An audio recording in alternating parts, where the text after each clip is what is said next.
안녕하세요. 크립토TV입니다.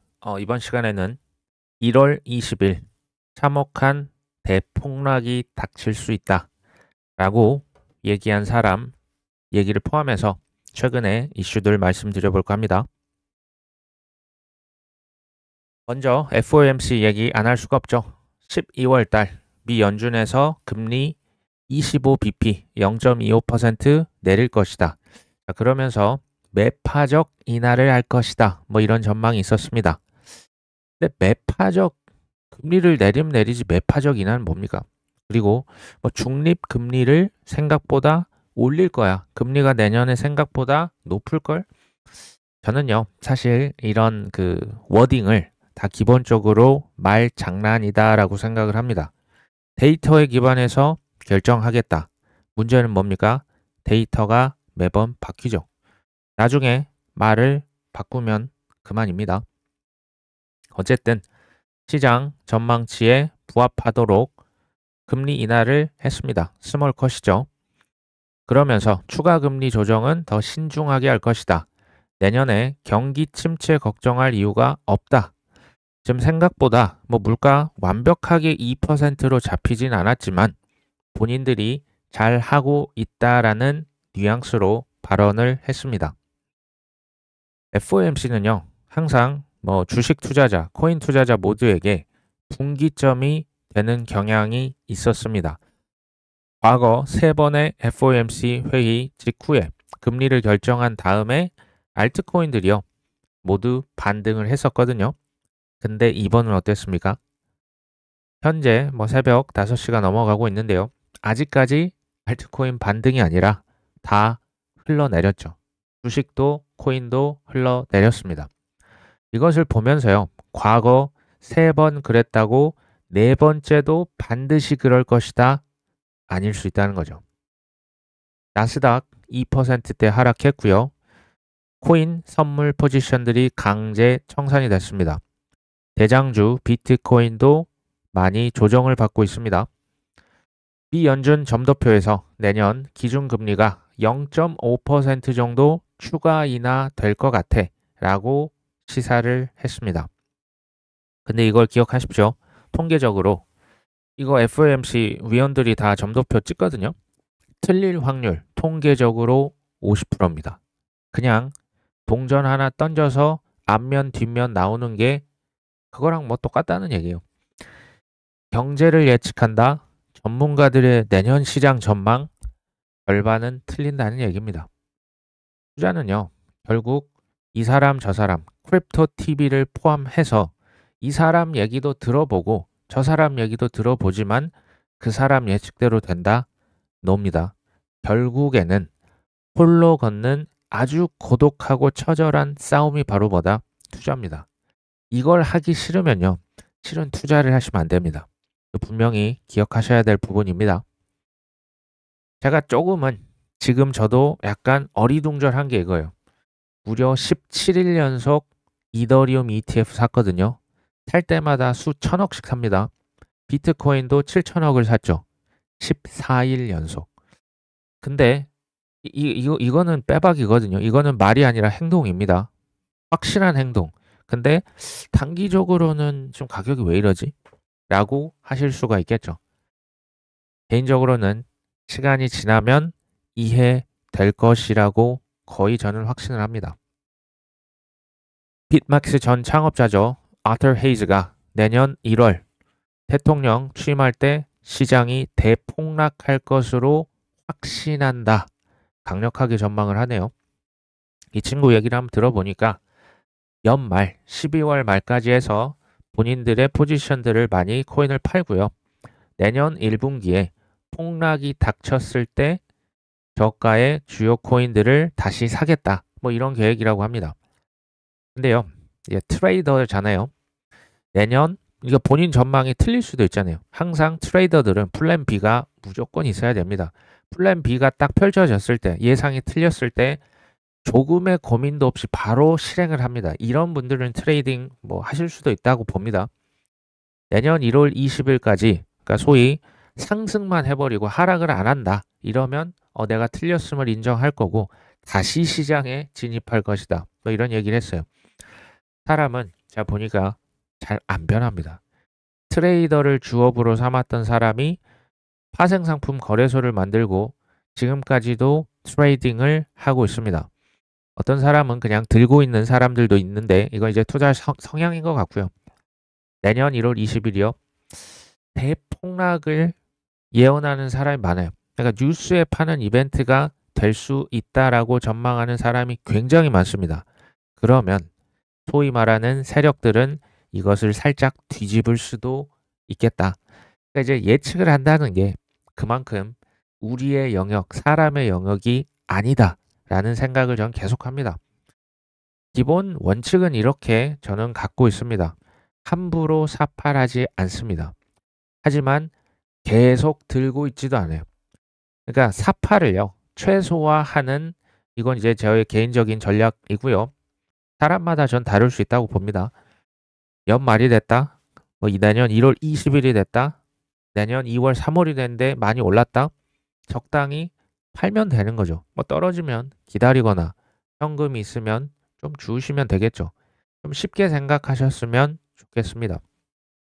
다만 제가 보니까요.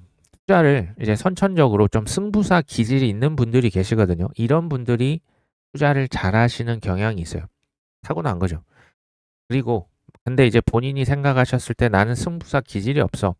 소위 이제 그 살 때 과감하게 던질 수도 있고 과감하게 살 수도 있어야 되거든요. 또 매도 경험이 지금까지 한 번도 없다. 뭐 연말이 될지 내년 초가 될지 오르면요. 이건 전 연습이 필요하다고 봐요. 그러니까 이제 알아서 잘하시는 분들 제외입니다. 이런 분들 말고 내가 팔았는데 코인이 올랐다? 이거 속 쓰린 얘기거든요. 샀는데 더 떨어졌다? 마찬가지입니다. 이런 것들을 이게 분할 매수, 분할 매도가요. 이게 제가 쉽게 얘기하지만 절대 쉽지 않습니다. 우리가 잘하면 못하러 연습을 하겠습니까? 이것을 받아들이고 실전의 경험, 연습이 저는 필요하다라고 생각을 합니다. 어떤 애널리스트 제이콥 킹, 제가 보니까 이 친구 소신 있게 할 얘기 합니다. 암호화폐 시장 상승세가 가파른 만큼 빠르게 무너질 것이다. 사실요, 뭐 방귀 코인 있는 거 아십니까? 파트 코인이라고 있는데 시총이 1.4조 원입니다. 사실은 이런 일은 있어서는 안 되는 일이에요. 증시에 상장된 기업의 93%를 방귀 코인 하나가 뛰어넘었습니다. 이 말이 됩니까? 탐욕스럽고 순진하게만 생각하지 말라. 거품은요, 사실 터지기 전까지는 뭐라고 포장되는지 아십니까? 인생 기회라고 포장이 됩니다. 금방 들어와서 금방 먹고 금방 빠져나가면 돼 라고 얘기를 하죠. 이게 쉽던가요? 저는요, 모든 투자는 도박의 속성이 있다라고 생각을 합니다. 무슨 얘기냐? 사방에 피가 퍽퍽 튀어나갈 때 그때 억 단위로 넣으실 수 있습니까? 예를 드는 겁니다. 그렇게 하라는 얘기가 아니고 기본적으로 그런 사실 뭐 어떻게 보면 승부사 기질이 있어야 돼요. 거품이 막 장난이 아니게 꼈을 때 막 옆에서 이제 집을 팔고 뭐 비트에 몇 억을 넣는다 이런 얘기 나올 때 과감히 던지고 나오셔야 이길 수 있는 게임이 투자입니다. 밈코인 분야 최근에 거래량이 좀 급감하고 있다라고 하고요. 약세를 주의해야 된다. 제가 이거 보면서 들었던 생각이요. 낚시랑 코인 투자의 공통점이 혹시 뭔지 아실까요? 재밌죠? 짜릿한 손맛을 절대 잊을 수가 없습니다. 코인 투자는요, 4년 중에 1년만 행복한 투자거든요. 그 중에서도 1년, 내년 내내 행복할까요? 사실은 내년 1년이라고 봐도요, 한 달만 행복할 겁니다. 그 한 달 중에서도 굳이 따지면 마지막 일주일에서 2주일 장렬하게 불태우고 그 불꽃놀이가 끝납니다. 극도의 쾌락, 극도의 도파민을 그때 경험하는 거죠. 2018년 1월이 그랬고요. 21년 4월이 그랬습니다. 제 요지는 그 일주일을 넘기면 죽을 수 있습니다. 정말 정신 바짝 차리셔야 되고요. 저도 노력하겠습니다. 그래도 내년에 비트코인 7만 달러 폭락하면 어떡하죠? 뭐 유동성 위기 온다는데 그럼 어떡하죠? 저는요, 뭐 7만 달러까지 떨어질지는 모르겠어요. 뭐 8만일 수도 있고, 뭐 7만 5천일 수도 있고, 그건 잘 모르지만, 폭락은 한 번 이상은 반드시 나와줘야 합니다. 그게 코인입니다. 그런 거 없이 그냥 묻고 더블로 계속 갈 것이다. 세상에 전 그런 거 없다라고 보고요. 폭락이 나온다? 그러면 딱 두 가지로 나뉘어요. 첫 번째, 현금이 있는 자, 그리고 현금이 없는 자. 현금을 어떻게 하면 얻습니까? 원화 채굴 활동을 열심히 하셔야죠. 직장도 다니시고 사업도 하실 겁니다. 이게 아니라면 다른 자산을 팔 때 생깁니다. 부동산을 파실 수도 있고 주식을 파실 수도 있고 보험을 해약할 수도 있고 사람마다 다르겠죠. 이게 아니라면 상승했을 때 코인을 일부 익절하는 방법도 있습니다. 가장 저는 이제 손쉬운 방법이 바로 이 세 번째라고 생각을 하거든요. 상승할 때 적당히 팔아두는 게 그래서 전 필요하다. 반면 근데 이건 이제 하나의 방법이고요. 아, 나는 사파라는 거 귀찮아. 그냥 내년까지 떨어질 때마다 사고 내년 꼭지에서 다 팔 거야. 이렇게 하셔도 됩니다. 이거 이제 사람마다 자기 스타일이라는 게 있잖아요. 저 같은 경우는 처음에 일절 매매 행위 자체를 안 했습니다. 지금은 중장기 80%, 90% 이상 두고요. 스윙을 한 10% 정도 합니다. 제 동생은 그 반대였죠. 뭐 단타 매매 위주였다가 지금은 거의 중장기 위주로 보유를 하고 있거든요. 이게 사람 투자자마다 투자 금액이 다르고 투자 재무 상황이 다르고요. 성향이 다르세요. 인내심에 대한 정도도 제각각입니다. 이 스타일 본인이 스스로 찾으셔야 합니다. 재밌는 기사가 또 하나 떴습니다. 라이트코인 헤데라 ETF가 솔라나 XRP보다 먼저 승인될 수도 있겠다. 이게 지금 누가 이런 얘기 했나 봤더니 블룸버그의 에릭 발추너스, 제임스 세이파트 나름 전문가들이거든요. 왜 이런 얘기를 하나 제가 한번 좀 봤습니다. 이 이유를 증권으로 분류가 되지 않았다. SEC가 라이트코인 헤데라 증권이라고 한 적 없잖아. 반면에 솔라나와 XRP는 규제적 걸림돌에 직면해 있다. 특히 리플 아직 소송 안 끝난 거 아니냐. 이런 얘기를 했거든요. 근데 한번 보시면 블룸버그는 그들의 언론사입니다. CNBC, 폭스, 월스트리트 저널, CNN. 무슨 얘기입니까? 저는요. 규제 명확성을 근거로 삼은 자체가 의심스러워요. 리플 소송은 지금 솔직히 아무런 의미가 없거든요. 오히려 이 얘기인즉슨 솔라나와 XRP가 초우량 자산이다라는 것을 얘기해 주고 있다. 저는 이렇게 보고 있습니다. 왜 이 말을 제가 또 못 믿냐? 행동을 보라고 말씀을 계속 드리는데 라이트코인 헤데라 ETF 신청사 딱 하나 있습니다. 솔직히 듣보잡이죠. 캐너리 캐피탈이라고 있고요. XRP 솔라나 ETF는 그리고 훨씬 더 많아요. 그리고 상식적으로도 수요가 부족한 하위 코인을 먼저 ETF 승인을 하겠습니까? 자, 이제 오해를 하시면 안 되는 게 라이트코인 헤데라 ETF 가능합니다. 저는 긍정적으로 보고 있어요. 다만 후순위가 될 것이다 라고 보는 거죠. 찬물도 위아래가 있잖아요. 대략 시가총액 순서대로 갈 것이다. 지금 XRP가 시총이 더 높습니다. XRP, 솔라나, 도지코인, 카르다노 뭐 대략 이런 순위지 않을까. 사실 XRP와 솔라나 현물 ETF의 이정표는 뭐가 되냐? 블랙락입니다. 블랙락이 신청하면 그냥 됩니다. 아직 신청 안 했죠. 좀 더 기다리셔야 되겠죠. 최근에 트럼프 행정부 하에서 FIT21 법안, 스테이블 코인 법안이 통과될 것이다. 크립토 황제 있죠. 국회를 방문할 것이다. 트럼프가 이제 블록체인 기업들의 해외 유출을 막겠다. 사실 지난 한 달간요. 코인 호재가 많아도 너무 많았죠. 그 중에 하나는 트럼프 행정부에서 이더리움 현물 ETF 스테이킹이 허용될 것이다. 사실 제가 이걸 좀 계속 말씀을 드렸던 부분이긴 합니다. 이더리움 ETF에서 저는 고의로 누군가 스테이킹, 이자 지급 서비스를 뺐다라고 의혹을 제기한 바가 있습니다. 각종 퍼드 올 상반기만 해도 이더리움 난무했죠. 근데 결과는 이더리움 현물 ETF의 승인이었고요. 지금까지도 가격이 이전 고점을 아직 못 넘었습니다. 근데 향후 반전이 있을 것이다 라고도 말씀을 드린 바가 있는데요. 가격이 계속 오를 것이다 기사가 최근에 있었죠. 이자를 준다? 이게 왜 트리거가 될 수 있냐? 기관들은요. 이자를 0.1%만 더 준다고 해도 수천억, 수조 원의 돈을 바로 옮깁니다. 이 굴리는 돈이 많기 때문에 0.1%가 큰 겁니다. 이더리움에서 ETF 이자를 준다? 왜 이게 오래 걸릴까요? 이더리움은 주는데 솔라나는 안 줄 수 있습니까? 카르다노, 아발란치 안 줄 수 있습니까? 이게 어려운 겁니다. 뚝이 이더리움 스테이킹을 그래서 오랫동안 뚝을 버티고 지금 있는 겁니다. 이거 나중에 다 벽이 무너질 겁니다. 댐 무너지고 이자 지급하는 ETF. 사실요. POS 체인들만 별도로 묶어서 ETF도 저는 이자 포함해서 나올 수 있다라고 보고 있습니다. 최근에 분석 이제 호재 중에 마이크로 스트래티지 호재 많았죠.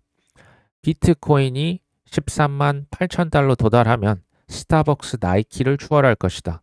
S&P 500, 나스닥 100에는 이미 들어갔죠. S&P 500에 편입될 것이다. 미 실현 수익은 200억 달러를 돌파할 것이다. 그런데 갑자기 돌변할 수 있을까요? 돌변하네요. 마이크로 스트래티지가 지금 한참 비트코인 가격이 조정을 받고 있는데 갑자기 이런 기사가 뜬금없이 뜹니다. 내년 1월 달 비트코인 매수를 멈출 수도 있어. 무슨 얘기입니까? 내년 1월 블랙아웃 기간에 비트코인 자금 조달을 위한 전환사채 발행을 중단할 것이라는 뭐가 돕니까? 소문이 돌고 있네요. 팩트가 아니죠. 그냥 카더라네요. 블랙아웃이라고 하는 것은 특정 회계 또는 보고 기간 동안 기업의 중요 금융 활동을 일시 중단하는 것이다. 빚을 조금 줄일 수도 있고 어떻게 항상 그 빚을 합니까? 비트코인 하락할 때 마이크로 스트래티지 주가도 덩달아 폭락할 수 있다. 어떤 생각이 드십니까? 그럴 수 있는데 비트코인 안 산다고 해서 그게 악재입니까? 이런 말도 안 되는 일들이 실은 하락할 때, 조정할 때 매우 효과적입니다. 신기하죠? 애널리스트 마이크로 스트래티지 거대한 폰지 사기다. 근데 얘기를 가만히 들어보면 저는 이게 이해가 돼요. 왜냐하면 지금 빚으로 채권 발행해서 비트코인 사고 있잖아요. 근데 시가총액이 올라가면 올라갈수록 빌릴 수 있는 돈이 더 커집니다.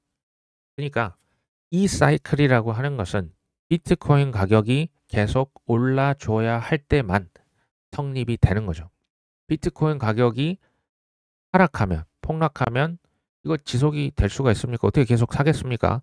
담보의 가치가 하락하는데. 이렇게 되면 마이크로 스트래티지가 FTX나 과거 엔론보다도 더 큰 비극이 될 수 있다. 저는 이거 개인적으로 동의합니다. 그리고 비트코인 폭락할 때 마이크로 스트래티지가 망하겠어? 저도 망하지는 않을 거라고 봅니다. 소위 말하는 청산 가격이요. 만 몇천 달러예요. 너무나 낮아서 안 망할 수 있어요. 문제는 뭡니까? 이로 인한 연쇄 청산의 쓰나미는 올 수가 있어요. 비트코인이 무너지면 알트가 폭락하잖아요. 선물 옵션 쓰나미 될 수 있죠. 청산 당할 수 있잖아요. 예전에 FTX 하나가 무너졌는데 셀시우스다, 제네시스다, 3Ace다, 여러 가지 회사가 다 이제 파산됐잖아요. 이런 쓰나미는 가능합니다. 마지막으로 지식과 확신이 중요하다. 거의 제가 노래를 부르고 있죠. 근데 이 확신, 믿음이라는 것은 언제 증명이 됩니까? 모두가 행복할 때, 폭등할 때일까요? 아닙니다. 바로 폭락이 칠 때, 조정에 들어갈 때죠. 오늘 이 아침의 조정이요. 언제까지 갈 것이냐, 얼마나 하락할 것이냐, 사실 저는 모릅니다. 제가 아는 것은 이거죠. 코인은요, 향후 100년 이상을 보고 설계가 된 황금알을 낳는 거위입니다. 세상을 좌지우지할 수 있는 블랙락을 비롯한 세력은 이 시장을 10년 이상 찐으로 공들여서 여기까지 왔습니다. 이게 무너질까요? 비트코인이 예전에 제가 100만 원 간다, 1000만 원 간다, 좀 1억 간다는 얘기 나오겠죠. 잠깐 쉬어가는 것에 너무 겁먹으실 필요는 없다라고 봅니다. 좋은 것은 지금 우리가 해야 될 것은요. 메이저 코인들 하락하고 조정할 때 현금이 있다. 적당히 담으시는 게 전 좋다라고 보고요. 다만 이게 이제 원칙을 조금 적어두셨으면 좋겠어요. 마음이 감정에 내가 지배를 당하는 게 좋지 않거든요. 매수의 원칙 예를 들면 3개, 5개. 매도할 때 원칙 한 3, 4개, 5개. 책상 모니터 앞에 적어두시고 이것을 마음이 불안할 때 지켜보시면 좋을 것 같아요. 4번째, 이런 거 있죠. 나 20억 아니면 안 돼. 지금 조정받지만 내년에 눈썹이 휘날릴 정도로 언젠가 올라갈 거예요. 그때 나 30억 아니면 안 돼. 나 은퇴자금 10억 무조건 있어야 돼. 이런 거 좀 안 하셨으면 좋겠고 힘 빼고 유연하게 보시는 게 오히려 도움이 되실 겁니다. 그리고 누가 뭐라든 본인의 길을 가십시오. 크립토 TV를 포함한 전문가 절반은 틀릴 겁니다. 오늘 방송은 여기까지 합니다. 끝까지 시청해 주셔서 감사합니다.